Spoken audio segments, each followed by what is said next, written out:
የሚናገር ይሰማል፣ የማይናገር ግን ይረሳል። ካለመናገር ደጃዝማችነት ይቀራል። ይህ ነው ደጃዝማች፣ እውነታዎቻችንን በግልጽ የምናወራበት ቦታ። ሰላም ሰላም ውድ የደጃዝማች ፖድካስት አድማጮቻችን፣ ዛሬም ልክ እንደተለመደው ወደ እናንተ አንድ ሀሳብ ለመወያየት እንግዲህ ወደ እናንተ ቀርበናል።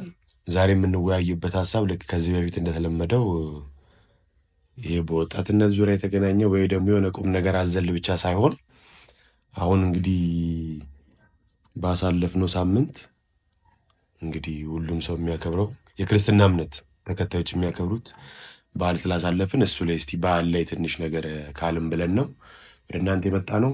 ከዛ አስቀድመን ግን እንኳን አደረሳችሁ ለማለት ድጋሚ እንወዳለን። እንኳን አደረሰ። እንኳን አብሮ አደረሰን። እንኳን አብሮ አደረሳችሁ። ደህና ነህ? እንዴት ሰነበትክ? እግዚአብሔር ይመስገን። እንዴት ሰነበታችሁ አድማጮቻችን? በዓል እንዴት ነበር?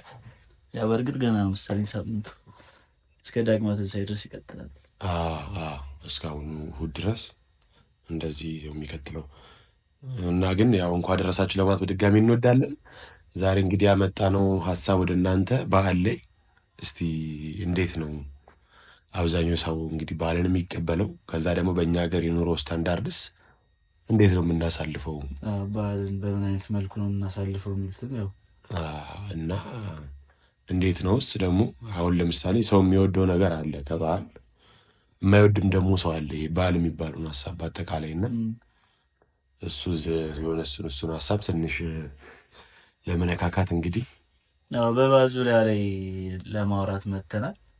ሁላችንም ኢትዮጵያውያኖች የሚመለከት ጉዳይ ስለሆነ እናንተም በዚህ ዙሪያ ሀሳባችሁን እንድትሰጡን ከወዲሁ ለመግለጽ እንሞክራለን።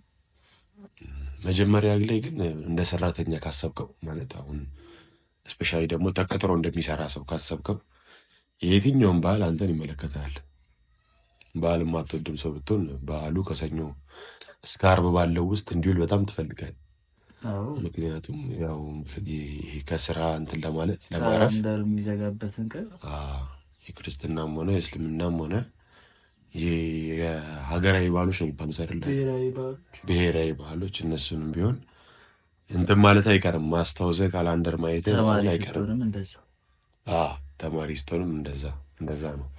ግን ያው አሁን ብዙ እረፍት ያለው በዓል ግን የፋሲካ በዓል ይመስለኛል። ጥምቀት ያለው 2 ቀን ነው። ሁለቱንም ቀን ራሱ ከሰዓት በኋላ ያለው የከተራ ቀን ነው። ለተማሪ ደግሞ እንደዛ ከተራ ከሰዓት የሚውልበት ቀን ይወሰናል። በእርግጥ አይ ጥምቀት 1 ቀን ነው፣ በቃ 1 ቀን ነው ሙሉ ቀን የሚውልበት ቀን ይወሰናል። አይ አሁን ፈቃድ የምንለው ነው ከካላንደር መዝጋት አንጻር ሳይሆን ምናልባት ጥምቀቱ እንግዲህ ምናልባት ጥምቀት ወይ ቅዳሜ ወይ ዓርብ እንደዛ ካልዋለ በስተቀር ሌላ ቀን ልነግርህ ነው። እንደዛ ከዋለ ያው በኖርማል የእረፍት ቀን ነው። ከዛ ውጭ ከዋለ ግን ለምሳሌ አሁን ሐሙስ እንኳን ተው ብቻ በ10 ከሰዓት የለም መንገድ ምናምን ተብሎ ምናምን ከሰዓት የለም ይወጣል። ተማሪም ሰራተኛም ይወጣል። እሺ በዓል ነው። በማግስቱ በ11 ጥምቀት ነው። ሚካኤል አብዛኛው ትምህርት ቤት ዝግ ነው። አይፈቅድም ይፈቅዳል አይደለም ግን ተማሪ ስለማይመጣ ተብሎ አይኖርም። እንዴ መሰለህ እኛ ስንማር አልነበረም። እኔ ተምሬ ገብተን አናውቅም። እኛ በደንብ ገብተን አናውቅም። የሚካኤል ስገባ ትዝ እኔ ሰራተኛ ሁሉም ሲገባ ነው የማውቀው። ማዘርም ፋዘርም ይገባሉ እኮ ይኸውልህ እንትን ትምህርት ቤት ስላለ ነው። ስለ ትምህርት ቤት ስላወሩ ትምህርት ቤት ብቻ ነው ያልኩት። ትምህርት ቤትም ያው በገዛ ፈቃድስ ከ13ም 14ም ትችላለህ መቅረት። ሰፈር ደግሞ እንደዚህ ሆነ እስከ 15ም መቅረት ትችላለህ። ትምህርት ቤት ነው እንጂ ስራማ ሙሉ ቀን የሚገባበትም አለ ከተራቀ እኮ እሱን ነው የምልህ እኮ። እና ምናልባት ሁሉም ሰው በቃ እረፍት ሊሆን የሚችለው ፋሲካ ላይ ነው ብዬ አስባለሁ። ፋሲካ ምክንያቱም ዓርብ ጀምሮ ሰኞ ድረስ አብዛኛው ቦታ የለም። ሰኞ አንዳንድ ቦታ እንጂ ሰኞ ድረስ አብዛኞቹ ተማሪ ሰራተኛም ሰኞ ድረስ አይኖርም እና ሳስበው ረጅም ይሄ በበዓል ተሳቦ ረጅም ጊዜ ከስራና ከትምህርት የምትቀረው የፋሲካ ጊዜ ይመስለኛል። ከዛ ውጭ እኔ እንጃ ሁሉም አንዳንድ ቀን ገናም ብትል 1 ቀን ነው የምጠራው። የዋዜማ ቀን ነው ምናምን ብሎ ነገር የለም። ስለዚህ 29 ወይ 28 ብቻ ነው የምታርፈው። አንተ እሺ እንደ ክርስትና እምነት ተከታይ የትኛው በዓል ይመቻል? ፋሲካ። ከረፍት አንጻር ከረፍት አንጻር ከረፍት አንጻር እሺ። እና ከምን አንጻር? ከመርዘሙ አንጻር ነው። ብዙ ሰው እንደዛ ይላል መሰለኝ። አንጻር ብቻ አይደለም። አንድ እንትን ነው ምንድን ሃይማኖታዊ ትውፊቱ ምናምን እንዳለ ሆኖ ያም አለ። ከዛ ደግሞ በጣም የቤተሰብ በዓል ለቤተሰብ ከቤተሰቦች ጋር የምታሳልፈው ሰፊ ጊዜ ያለው ዛሬ ነው ብዬ አስባለሁ። ከፋሲካ ቀጥሎ ካልከኝ ደግሞ ጥምቀትን በጣም ወደዋለሁ። በጣም ግን እንደወደው የሚያደርገኝ ይሄ ሃይማኖታዊ ስርዓቱ እንደ አንድ ኦርቶዶክስ እምነት ተከታይ ሃይማኖታዊ ስርዓቱ በጣም ደስ ይላል እና ፋሲካን በጣም ወደው ባለ። አንተስ? እኔ በዓል ወዳጅ አይደለሁም። በአጠቃላይ በዓል ወዳጅ አይደለሁም። በእኛ ቤት ስርዓት ያው አይቻልም መተኛት። የበዓል ማለት አሁን ለምሳሌ ቤተክርስቲያንም አደርግ ሌላ ቦታም አደርግ እንቅልፌንም በስራ ጉዳይም ቤት ውስጥ እየሰራክ አትተኛ አደርግ ነው። ማንም ሳይመለከተው አይቻልም መተኛት። በቃ ማለት የበዓሉ ቀን መኝታ ቤት መግባት መተኛት ምናምን አይቻልም። ከዛ አንጻር ነው እንጂ እሱ ቢቻል ኖሮ ምናልባት የምተኛው ሰው ነበር መሆኑ። እኔም ድባቡን ከመውደድ አንጻር ምናምን ሳይሆን ድባብ ምናምን እንደምታውቀው እኔ ምግቡን ነው የምወደው። ፕሮግራም አድናቂዎች ምናምን አይደለም፣ ግን የፋሲካ የሃይማኖታዊ ስርዓቱን አንጻር በጣም ስለምወደው ከበዓል እንደው የምትለኝ ፋሲካን በጣም ወደው። ፋሲካ ብዙ ሰው ነው የሚለው መሰለኝ። ብዙ ሰው ነው ፋሲካን እንትን የሚለውና ግን አሁን እስቲ እኔ በዚህ አጋጣሚ እንደውም ይሄ ምንድን ነው በዓልን አንወድም የምትሉ ሰዎች ሀሳባችሁን ብትሰጡኝ አብራችሁ ደስ ይለኛል። እና ምን ስታደርጉ ነው የምታሳልፉት? አሁን ለምሳሌ ሰው በዓል አልወድም ወይ ደግሞ ምንድን ነው እንዴት ነው በቃ የሚያልፈው ሙሉ ቀን? በጣም ነው የሚረዝምብህ በነገር ላይ የበዓል ቀን። አብሶ ደግሞ ይሄ እንቅልፍ የማይወስድህ ማጭተኛ ምናምን ሰው ከሆን ረጅም ነው የሚሆነው። እና በዚህ አጋጣሚ ይህንን ሀሳብ እንግዲህ ሼር የምታደርጉ ካላችሁ ከኛ ጋር በዓልን እንደዚህ እኔ በጣም ነው በቃ የሆነ እንትኑ አይመቸኝም ምናምን ደስ አይለኝም የምትሉ ካላችሁ በዚህ አጋጣሚ የኮሜንት ሴክሽናችን ክፍት ነው። ሀሳባችሁ እንድታስቀምጡልን እንጠይቃለን። ምን ትላለህ አንተ እዚህ ላይ? በምን ወቅት የምታሳልፈው የፋሲካን በዓል አልክ? ያው ሁሉም ሰው እንደሚያውቀው ትክለት ምናምን አለ። ከዓርብ ጀምሮ አለበት ይሄ እንትን ፕሮግራም እሱ አለፈ። ግን ስፔሲፊካሊ አሁን የፋሲካ ቀን ከቤተሰብ ጋር ቁጭ ነው የሚያሳልፉት ልጅ ነው? ኧረ አይደለም፣ እኔ አልወድም በዓል ይሄ ቅድም እንዳልኩ ነው። እኔም ወደ ሃይማኖታዊ ትውፊቱን ነው እንጂ ይሄ በዓልን የተለያዩ በቤት ውስጥ ተገኝተህ ያለውን ቤት ልገኝ ይችላል። ግን እንደዚህ አሁን ይሄ አትችልም አለመገኘት ሲጀምር ግዴታ አትችልም። ደግሞ ሰው ቤትም መሄድ አትችልም። ሰው ቤትም ቢኬድ እኮ የምትሄደው እኮ ይሄ በነጋታው ሰኞ ማክሰኞ ነው። ደግሞ ይሄ በዓልም ይሄ ሌሎች ፕሮግራሞች ላይም ሰው ቤት የሚሄደው ምናምን በሌላ ቀን እንደ ሰው ጋር የሚሄደው ሰው አይደለም። እና የበዓል ቀንንም አሳልፈው አሁን የፋሲካ ትንሽ ለየት የሚያደርገውና ጥሩ ነገሩ ምክንያት ይኖራል። ወይ ቤት ስራ ስትሰራ ታመሻለህ፣ ወይ ቤተክርስቲያን ነኝ ብለህ ወይ ቤተክርስቲያን ታድራለህ። ስትመጣ ማታ አልተኛም ተብሎ ይታሰባል። እኛ ጋር አሁን እንደዛ አይታሰብም። ችግሩ እሱ። አይ እኛ ቤት እንደዛ የለም። ብዙም አይደለም። መቀመጥ መሳተፍ አለብህ። በቃ እኔ እንደዛም ሰው እንዳልሆንኩ ስለሚያውቁም አያስገድዱኝ። አሁን ይሄ ቁጭ ብሎ እንደዚህ ረጅም ሰዓት አብሮ የሚያወራው ምናምን አይነት ሰውም ስላልሆንኩ እንደዛ እንዳደርግ ግዴታ አይሆንብኝም። እና ሲጀምር በተለምዶ የሆነ እንዴት ነው መሰለህ፣ አሁን እኛ ጋር ምን አይነት ልምምድ አለ መሰለህ፣ አያታችን ቤት ነው የምንሄድ ሁላችን። የኔም አባቴም እናቴም እንደዚህ እህቴም ምናምን እንደዚህ ተሰብስበን ሁላችንም የምንሄድ አያታችን እና የሆነ ልክ ምሳ ሰዓት ላይ ምናምን ሁሉም ሰው ልክ ሲልክ የሆነ ከመጣ በኋላ ምግብ ሊበላ ምናምን ሲል አንተ ገብተህ አትተኛበት። በዚህ ምክንያት ነው በቃ በዚህ ምክንያት መቀመጥ ግዴታ ነው። አብረህ መሳተፍ ፕሮግራሙ ምናምን የሚደረገው ነገር ቡና ካለ ቡናውን መቀጠል፣ በቃ ምንም ነገር ካለ አብረህ እንትን ማለት ግዴታ ነው። እናንተ እንደ ቤተሰብ እንዳጠቃላይ አንድ ቦታ የምታከብሩ አንድ ቦታ ነው። እንደዛ ከባድ ነው እናንተ። አሁን እኛ ጋር እንደዛ አለመሆኑም ይመስለኛል ከባድ ማያደርግ። ብዙ ከባድ ነው የምናከብረው እኛ ቤተሰብ ነው። ከዛ እንደው ቡና ምናምን መጠራራትም ካለም ደግሞ ይሄዳሉ ይመጣሉ። በዛ ሰዓት ደግሞ የተሳታፊ እንደሆነ አይጠበቅም። የሚሳተፈው ሰው አይደለም ብያለሁ መጀመሪያ። በቤትም ሰው ከመጣ ሳሎን የሚቀመጠው ሰው አይደለም። ገባና እስኪ ጨርሱ ጉዳያቸው።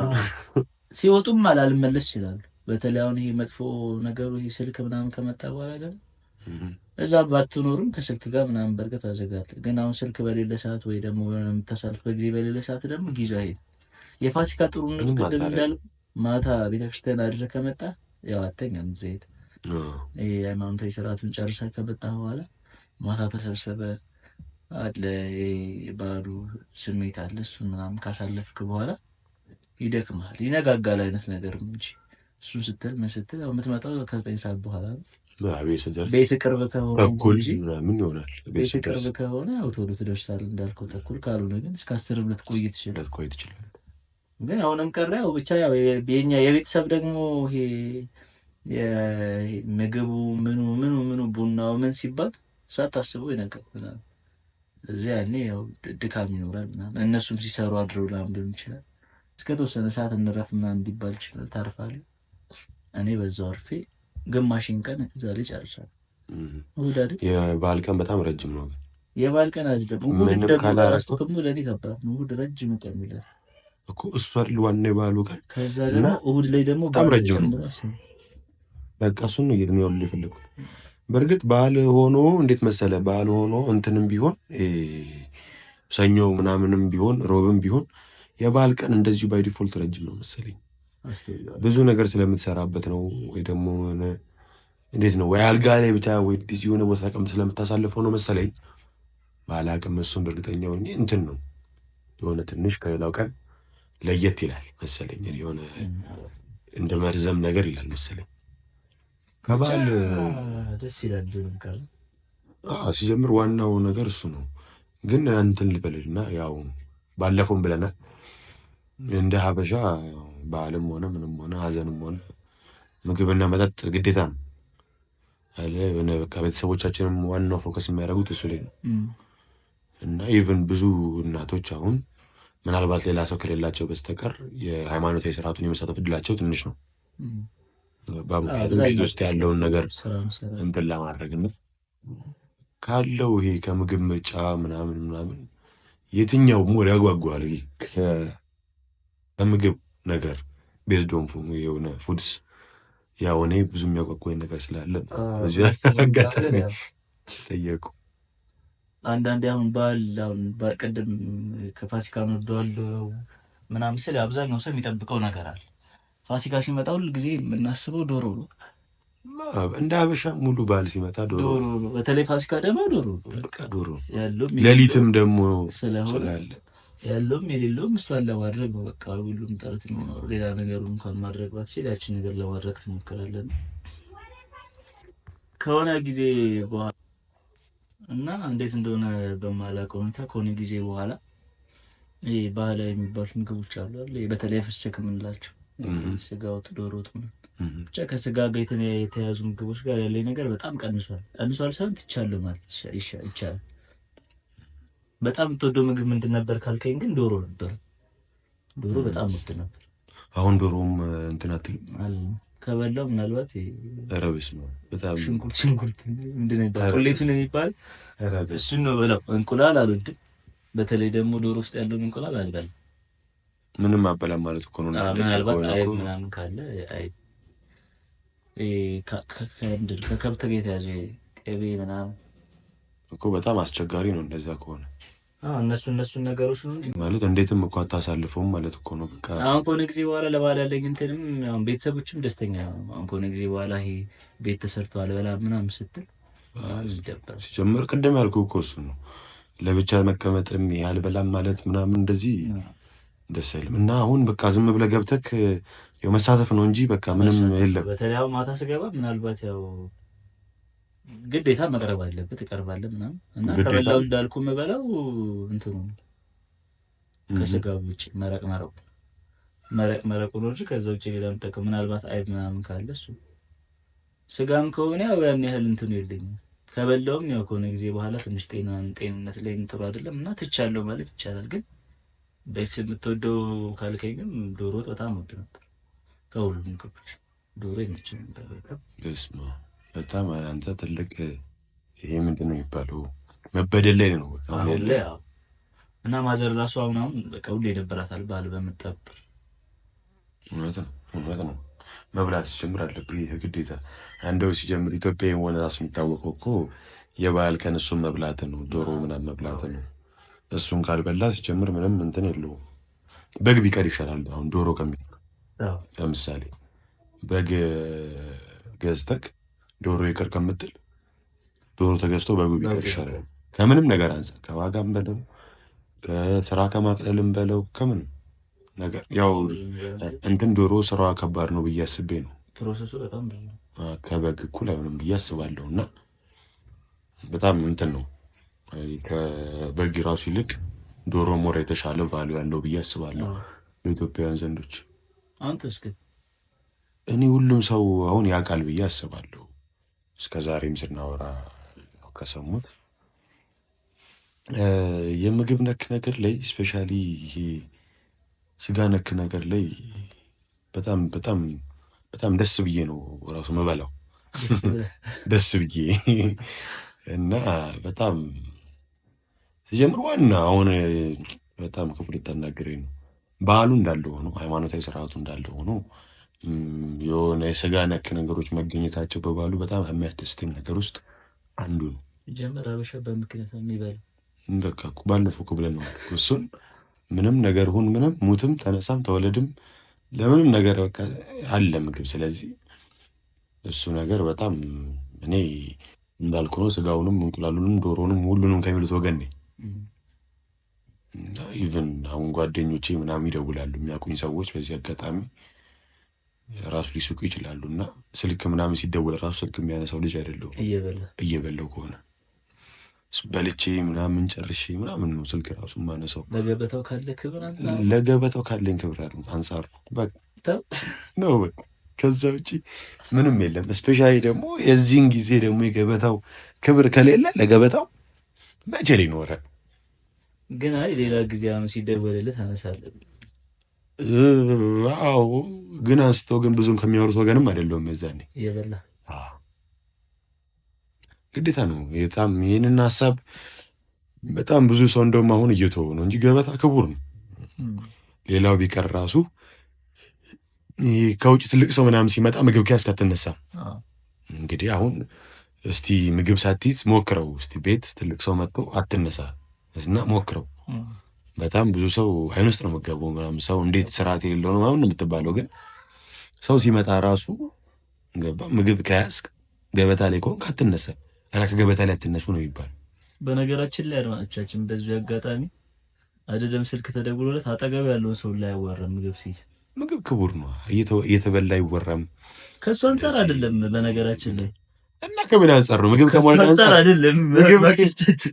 ምግብ ከመውደድ አንፃር ብቻ አይሆንም። ከሱ ብቻ አንፃር ነው አብዛኛውን ጊዜ እንደዚያ የሚያደርግ አይደለም። ሌላ ነገር እንዳለው ምግብ እንዲህ ሲጀምር እኮ ምን ይባላል መሰለህ? መውደድን የምገልጽ እኮ አንድ ነገር አክብረህ እውነቴን ነው። እኔ በዚህ አጋጣሚ ነው ተናገር ካልከኝ እስቲ አሁን የትኛውንም የፍቅር መንገዶች ተመልከት።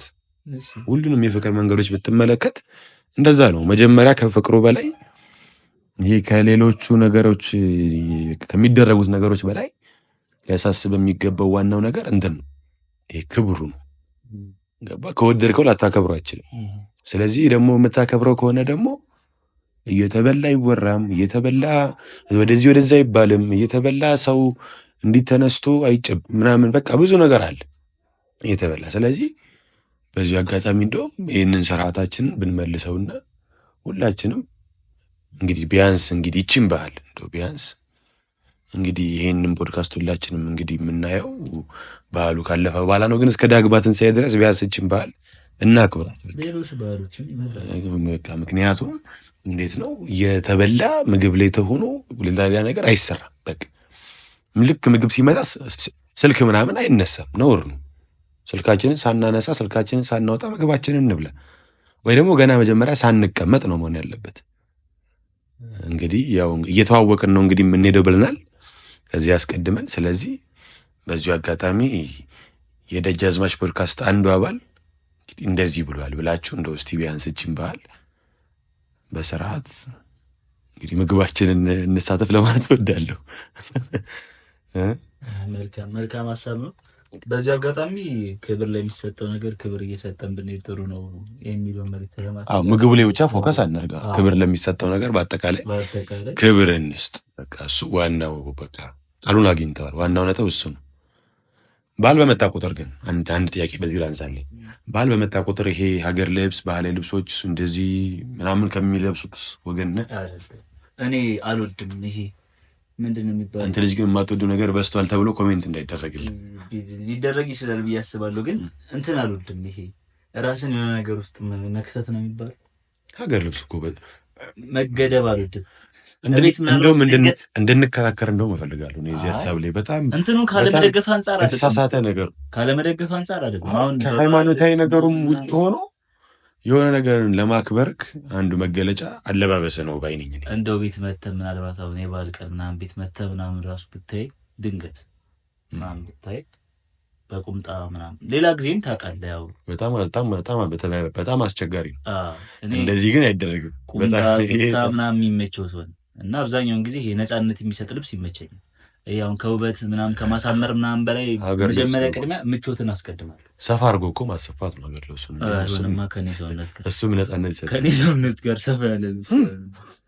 አይ ግን በእውነት ግን እኔ እና እንደዛ የሚያደርገው ሰው አይደለም ለሁሉም ሰው ግን በእውነት እኔ ግን አሁን መመከር አንተ እንዴት ያገንከው? በዛው እኔ ሀገር ልብስ ከሚለብሱት ግን የበዓል እኔ በዓል ነገርኩህ እንትን ቅድም ብያለሁ። እኔ ሀሳቡ በዓል ሲባል ብዙ ነገሮች ስላሉት ተያይዘው የሚመጡ ነገሮች እኔ በሱ በጣም ስለሚደክመኝ አልወድም እንጂ በዓሉ ላይ እንዴት ነው የምትሳተፈው? ምን እያደረግክ ነው ማገኝክ? አሁን በዛ ሰዓት መጥቼ ባይክ ብትለኝ ምናልባት በዓል ልጅ አልወድም አለ እንዴ ለምን አለ ምናምን ልትል ትችላለህ። ምክንያቱም ሀገር ልብሴን ለብሼ በደንብ ምግብ ምናምን ፕሮግራም ላይ በደንብ ተሳተፌ ከሚጫወቱት ጨዋታ መሀል ሆኜ ስፕራይት ኮካም ይሁን ወይ ደግሞ ቢራ ምንም ይሁን ጠጥቼ ቡና ጠጥቼ በደንብ በቃ ነገርኩ። እንዴት ብዬ ላስረዳ? ጨዋታ ሰው ሲጮት ምናምን እንደዚህ አብሬ እየተጫወትኩ ምናምን በቃ ይሄ ምግብ ካለቀ በኋላ ተነስቶ ቤተሰቡን ፎቶ የሚያነሳው ልጅ ምናምን ነኝ። መጠ ብታይ የበዓሉ አካል ነው። አዎ ነው። አሁን እሱን ደግሞ እንዴት ነው ደግሞ ካልከኝ ደግሞ የበዓሉ ደግሞ አካል አለመሆን ደግሞ አይቻልም። እኛ ቤት ቀደም ካልከው አንፃር አካል አለመሆን አይቻልም። እና በጣም ይሄ በቃ ሬበ በቃ እንደፈለጉ ይበሉ ብለህ ካልሆነ በስተቀር የበዓሉ አካል አለመሆን አይቻልም። እኛ ቤት ግዴታ የበዓሉ አካል እንድትሆን ያደርጋል የሚደረገውም ነገር ምናምን። ስለዚህ እኔ አሁን ኢቭን ጓደኞች አሉ ሴቶችም ወንዶችም ሀገር ልብስ ልበሱ ብዬ በጣም በቃ ምነግራቸው። ምክንያቱም አሁን ሱፍ አትለብስም የበዓል ቀን ደስ አይልም፣ ይሆን አይገልጽም የሆነ በዓሉን ገባ። አሁን ለምሳሌ ሰርግ ላይ እንትን ምናምን እንደዚህ ሱፍ ምናምን ለብሰህ ልታገባ ትችላለህ።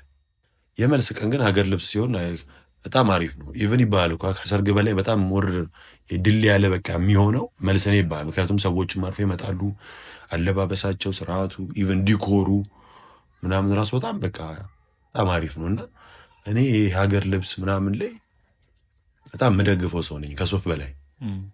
ምክንያቱም ሞር አንተነትን ይገልጻል። ሞር በጣም ይሄ ምንድን ነው ባህላዊ ይዘትም ስላለው በቃ ደመቅ ብለህ ትውላለህ። ከሱፍ በተሻለ ደመቅ ብለህ ትውላለህ። ያው ነጭ እንደመሆኑ መጠን ደግሞ ሞር ደመቅ ብለህ ትውላለህ። ከዛ ደግሞ እንደ እምነት ደግሞ ስትወስደው ደግሞ ግዴታ ነው ገባ። ጥቁር ለብሰህ አትውልም የዚህን ቀን ገባ። በጣም አይሆንም። ጥቁር ለብሰህ ከዋልክ በጣም ችግር ነው። ፈጣሪ ምናምን እንዲህ ሲነሳ ደስ አይለኝም አይነት ሚኒንግ ራሱ ሊኖረው ይችላል። ስለዚህ ከፈጣሪ ጋር ያው ላነካካ ፈልጌ ሳይሆን ካስተካከል እውነት በእኔም በደጃዝማች ፖድካስት አድማጮችም ስም ከምር አስተካክል። ይሄ እንደ ሀሳብ ነው። ባህልን አስተካከልን እንዲህ እያደረግን ራሳችንንም እያሻሻልን እንድንሄድ ብዬ ነው። ሌላ ሀሳብ ውስጥ ያንሳ። እኔ በጣም ዛሬ ባህልን አካታትዬ ባህል ስናነሳ ስለ አልባሳቶቹ ከነሳን አይቀር ያው ልጅ እያለን ብዙ ባህሎችን ያጓግተን አክብሩ። ምክንያቱም ሰው አታገኝም። ከዛ በፊት ሰፈር ውስጥ ብቻ ነው ሰው የምታገኘው ምናምን ከቤተሰብ ጋር ብዛት ብዙ ነገር ፍቃድ ይሰጣል፣ ብዙ ፈቃድ ይሰጣል፣ ይገዛልሃል። ብዙ ነገር መጠየቅ ነው። የዛን ቀን ጠይቁ ነው በቃ ማለት አቅም የለውም ራሱ ቢባል ቤተሰብ የሆነች ነገር ይገዛልሃል። አይገኝ በቃ እንዴትም ቢሆን የሆነች ነገር በቃ ሌላ ቀን እኮ ያ ነገር እኮ ብትሳል አይገዛልህ። ግን የበዓል ሰሞን ሲሆን የሆነ ነገር ይደረግልሃል እና ልጅ እያለ እንደው በዓል ስታሳልፍ በቃ በዓል ሲመጣ ይሄን አረሰው የምትለውን ነገር እና ደግሞ የትኛው በዓል ነው? አብዛኛውን ጊዜ ያው እንደ ሀበሻ ቤተሰብ ለበዓል ሲሆን ነው ልብስ የሚገዛልን። የሆነ በዓል ወይ መሆን አለበት ወይ ደግሞ ለትምህርት ቤት ልንጀምር ያው ትምህርት ቤት ልንጀምርም ስንል በዓል አለ እና የትኛው በዓል ላይ ነው ይሄ ልብስ ምናምን ይገዛል? ከአልባሳቱ አንጻር ያው ከሆነ ጊዜ በኋላ ልብስ መገዛት በአብዛኛው ህዝብ መሀል ቆመ እስኪቆም ድረስ ግን እንዴት መሰለህ እኛ ብዙ ጊዜ ማሰሱ አዲስ ዓመት ሲሆን መሰለኝ አዲስ ዓመት ነው እና የሚገዛል ጫማ ደግሞ የአዳር ማርና የሆነ ጫማ አለ አንበሳ ነው ምናምን አንዴ ከተገዛለ ዓመቱ ሙሉ በቃ እያስወለወልክ መሄድ ነው። ቀለም ይገዛል። ድንጋይ በጥልዝበት መሬት ላይ አያልቅም። በቃ ይላጣል። ከዛ እሷን ቀለም ይቀባና በክብሪት በቃ አለቀ። በእውነት አያልቅም። ጫማ አያልቅም። በቃ እንዴት ብዬ ልንገርህ አያልቅም። በጣም አሁን ብራንድ የምትለው ጫማ ያልቃል። በእውነት አያልቅም። ያ ጫማ በምን እንደሚሰሩት ያላውቅም። ድንጋይ እየጠለዝክበት አያልቅም አልኩህ እኮ። በካልሲ ኳስ ያችን ካልሲ ኳስ እኮ ፈልገን ነበር እኮ ምን መጣታ እንዴ ከመሬት በሰው ይስጡት እኮ በቃ አያልቅም ጫማ። እና ያው ብዙ ጊዜ ያው እንደዛ ነው። ያው ቦርሳ ምናምን ስለሚገዛልህ አብሮ ተያይዞ የሆነች ነገር ጫማ ምናምን ገዛልሃል። ያው ተማሪ ስለሆንክ ደግሞ ልብስ ያን ያህል አጓጊ አይደለም፣ የትም አትለብሰው። ግን እንደዚህ ከማሳለፍ በዓል አንጻር ካልከኝ ግን በጣም ናፍቆኝ ምናምን የምለው ምናልባት በዓል ሆኖ ላይዘጋ ይችላል ስራ እናንተ ምናምን፣ ግን ቡሄን መስቀልን እንደ ልጅ ምክንያቱም እሱ የአንተ ፓርቲሲፔሽን እንትን የሚለው የዛኔ ነው። ጉልሚናል በቃ የዛኔ ነው። ያቺን የምትጮህ ቆርኪ ፈልገህ ከመሬት ለቅመህ ቀጥቅጠህ ምናምን ሰርተህ ትልቅ ነገር ነው በቃ ለአንተ እሱ ገባ።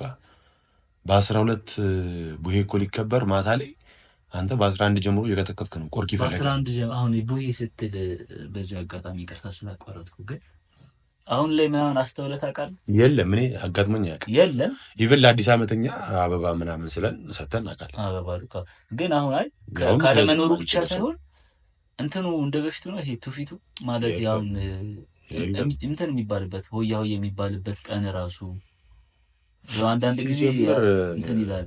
ይሄ ትዝ ይልሃል ግቢ በነበርንበት ጊዜ ከቦታ ቦታ በጣም ይለያያል። በጣም እኔ አንድ ነበር ይመስለኝ ድሮ ሁሉም በቃ ሰው አንድ ቀን ነበር የሚያከብረው። ኢቭን መስቀል የሆነ ሀገር ላይ መስቀል ጠዋት እንደሚበራ አይቻለሁ በ17 ጠዋት እና ደንግቻለሁ። እኔ ያላቅም በ17 የታየ ወደ ሰሜን አካባቢ ወደ ጎንደር እና በ17 ጠዋት ነው የሚበራው ተብሎ አስታውሳለሁ። እንዴት በ17 ጠዋት ይበራል ብለን ትዝ ካለክ አንተ ሰምተሃል መሰለኝ። እና ከቦታ ቦታ ይለያያል ትውፊቱ ሳስበው ይለያያል።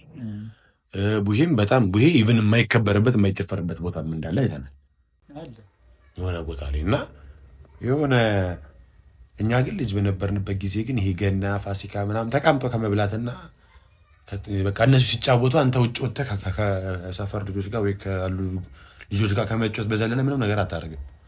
እሱን ደግሞ ኖርማል እሁድ የምታደርገው ነገር ነው። ምክንያቱም ገብተህ አትጫወትም። አንተ ትልልቅ ሰው ሲጫወት አንተ ወይ ውጭ ነው ደግሞ መኝታ ቤት ነው።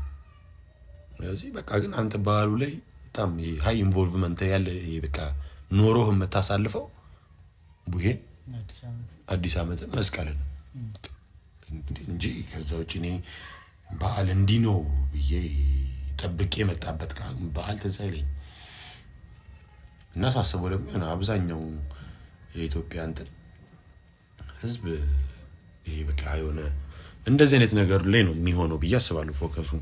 ምክንያቱም አሁን ቡሄን እኔ አስታውሳለሁ እምነቱ ብቻ የሆነ ሰው የሚጨፍረው ነገር አልነበረም። እንደዛ እኮ ማለት እኛ ሰፈር ልጆች ፕሮቴስታንትም የሆኑ የእስልምና እምነት ተከታዮች የሚሆኑ ምናምን አብረውን ይጨፍሩ ነበረ። እና በቃ እንዴት ነው ከምታውቀው ሰፈር ሰው ጋር በሙሉ ልጅ ጋር በነፃነት አግኝተክ የምትዝናናበት ነው። ገባህ አይደለ? ከዛ ደግሞ በእኛ እንዲህ መስል አሁን በእኛ ጊዜ እያለን በጣም አስቸጋሪ ነው። በዚህ እድሜያችን ነው በእኛ ጊዜ ተብሎ ሲቆራ፣ ግን በእኛ ጊዜ ሙልሙል ቢሰጥህ ፊትን አጥልም እየበላ ነው እየጨፈርክ የምትሄደው።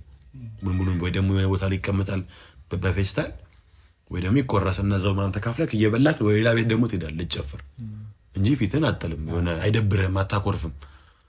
አሁን እስቲ ሞክረው ሙልሙል ሰጠህ አንተ ሙልሙል ሳይሆን እስቲ ብር ትንሽ ብር ስጥ። እሱ ራሱ ሌላ ነገር ነው ማለት ይሄ እንዴት ነው ምን ነበር ነው ይባላል።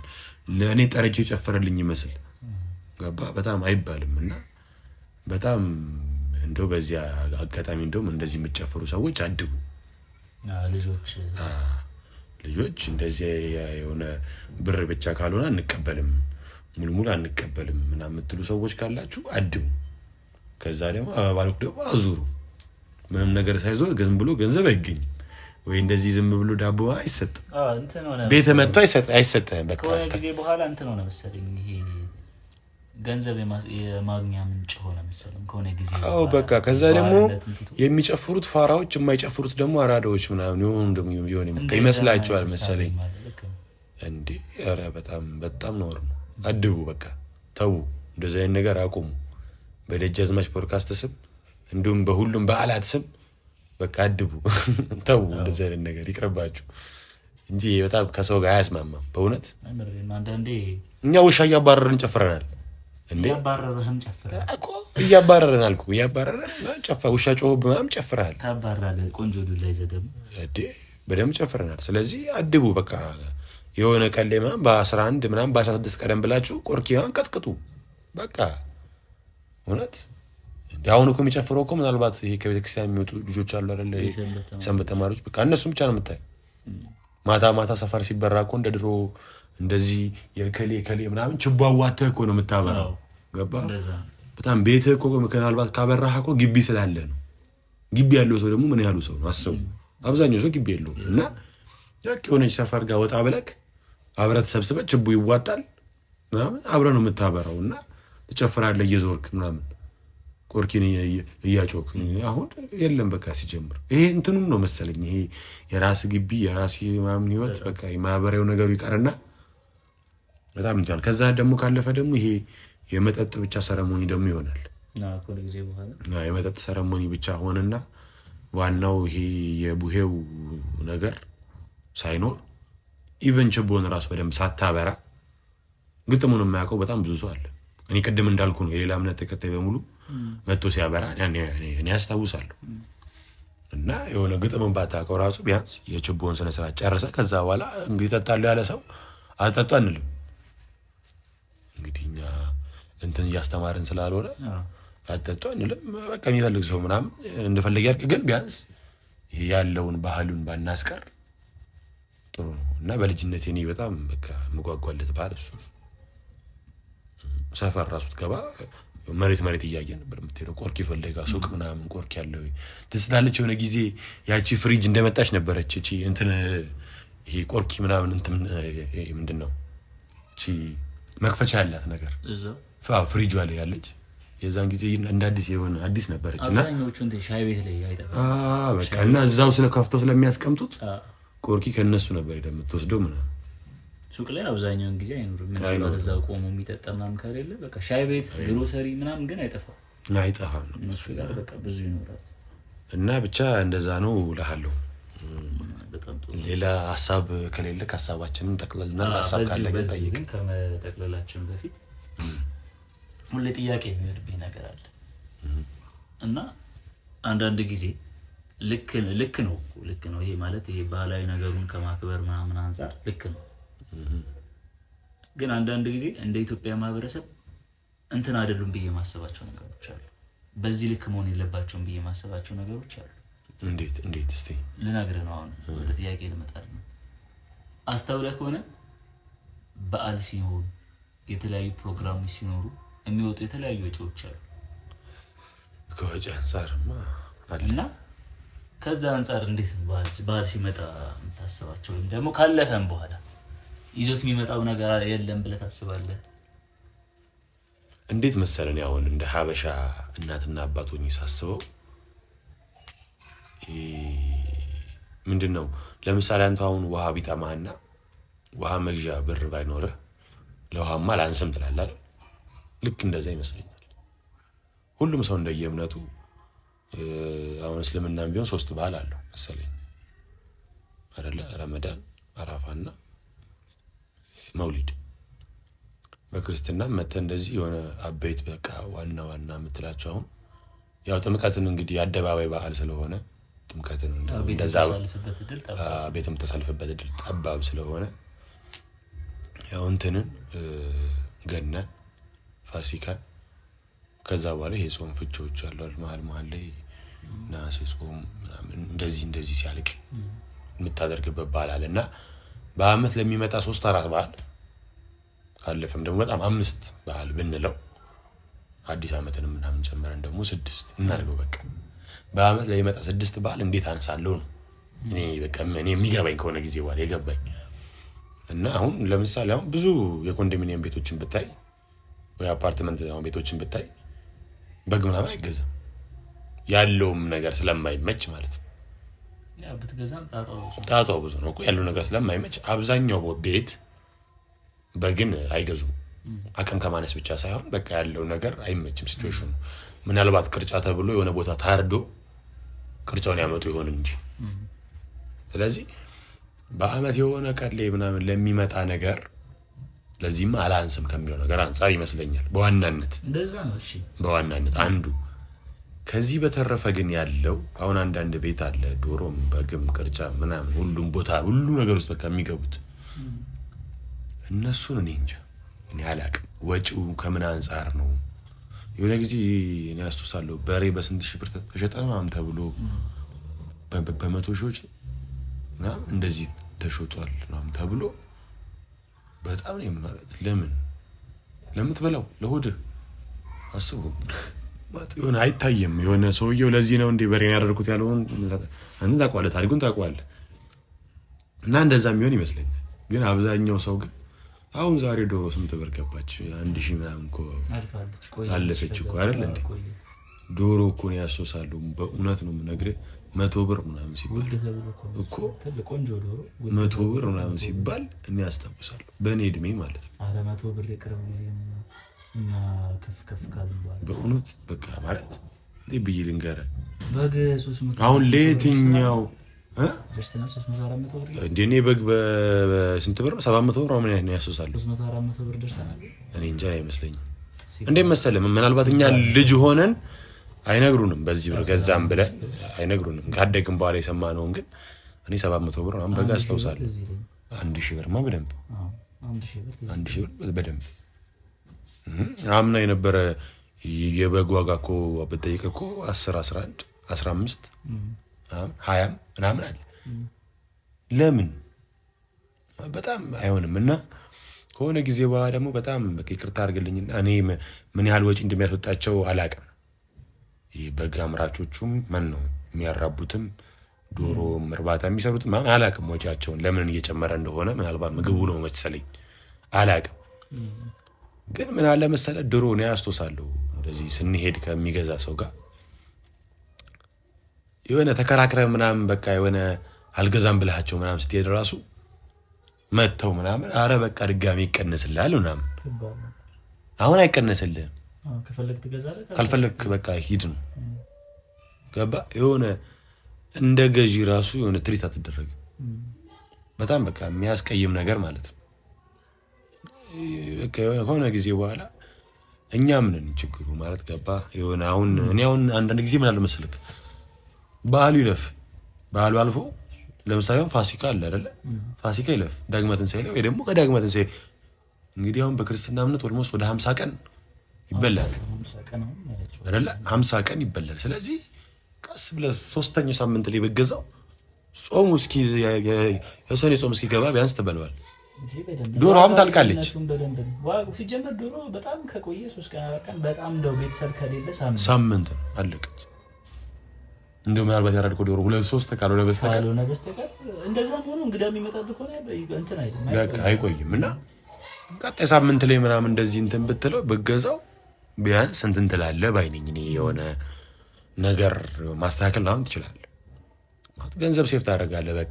በቃ በትክክለኛው ገንዘብ ሴፍ ታደርጋለህ። ለስጋ ምናምን ለመግዛት ምናምን ነገር ሄደህ ከስጋ ቤት ምናምን በስጋው ራሱ አሁን ዛሬ ስንት ገብቷል? 1 ኪሎ ስጋ አሁን እንትና ጋር እኮ 2000 ምናምን 3000 ብር ገብቷል። አሁን ጾም ሲፈታ ደግሞ ስንት ብር እንደሚገባ እናቅም ገና። ሸማች ራሱ ጨምሯል። አንተ በጣም በጣም ትንሽ የሚባለው ቤት ራሱ ሸማች ነበር፣ እሱም አሁን እየጨመረ ነው ዋጋው። እንግዲህ የምን ስጋ እንደሆነ ራሱ አናቅም ካሁን በኋላ እኮ እና በጣም በቃ እኔ አሁን አይገባኝም ማለት ግን ይህን ሁሉ ብር የሆነ አሁን ለምሳሌ ከስጋ ቤት ሄጄ ልግዛ ምናምን ብትልም ደግሞ ምናልባት በቃ የሆነ ጥሩ ዋጋ ምናምን የምታገኝ ከሆነ ከስጋ ቤት ምናምን ገዝተህ የሆነ በጥብስ ምናምን ሸውደው 15 ቀን ምናምን በኋላ በጉን ብትገዛው በጉ ጾም እስኪፈታ ይደርስልህ ይችላል። በቃ የሆነ በደንብ ይሆናል። ይሄ ድሮ በጣም ጉርብትና በነበረበት ጊዜ ቅርጫ ምናምን ሰው ይገባ ነበር። አሁን እንደ ድሮ አለ ወይ አላውቅም።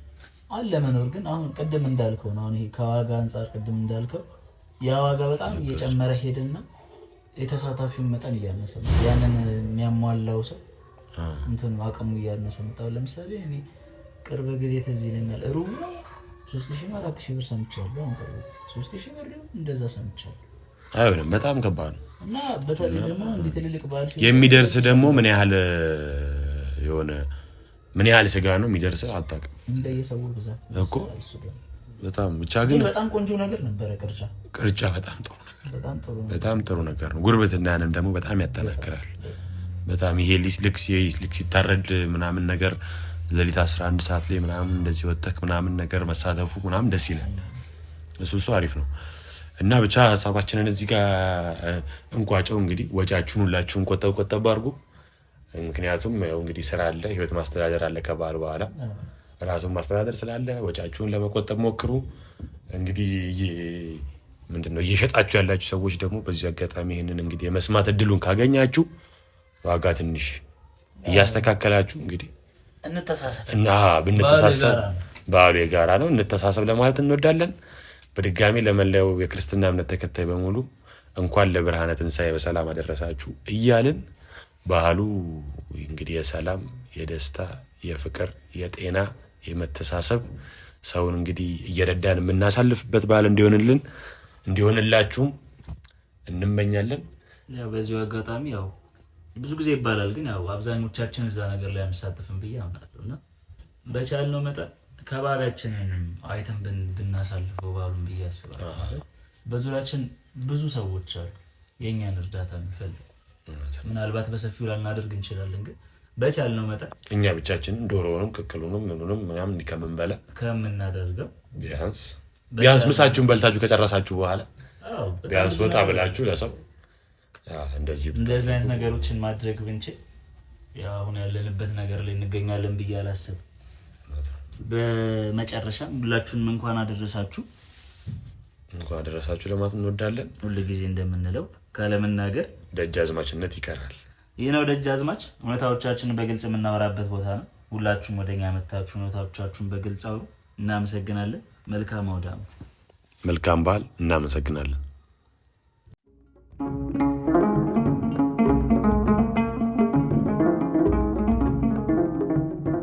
የሚናገር ይሰማል፣ የማይናገር ግን ይረሳል።